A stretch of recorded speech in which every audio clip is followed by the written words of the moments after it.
I had a question about real estate. And I know this question was asked in previous shareholder meetings about how come Berkshire doesn't invest in real estate. And I believe the answer was that we like operating business.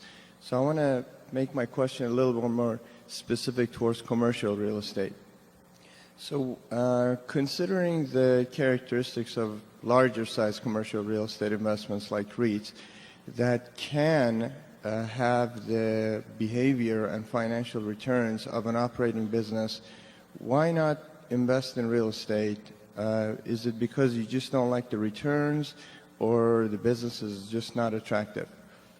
Yeah, well, Charlie got a start in real estate, right, Charlie?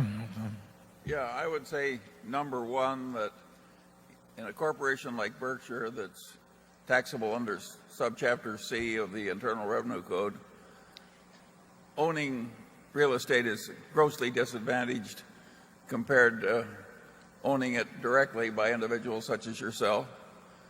That's number one. And number two, investment real estate is having bubble valuation problems of its own right now. All my rich friends who own real estate are selling their worst properties, and they're getting bids that come in higher than their highest expectations, and people are competing to take these things off their hands. I do not find it exciting, and it certainly doesn't fit Berkshire. Name me a lot of C corporations that have been passive holders in real estate and have done well over a whole lot of years. It's almost a null class. Yeah, Charlie and I mean both, more Charlie than I, we've had certain personal real estate investments over time, and it's a field that in general we understand. We don't bring that much special to the game, but we understand it. We've made money in it. And actually, at the time that the NASDAQ about hit its high, REITs were quite cheap in my view, and I have less than 1% of my net worth outside of Berkshire, but basically I had that portion all in REITs. They're all small ones at that time, but they were selling at discounts.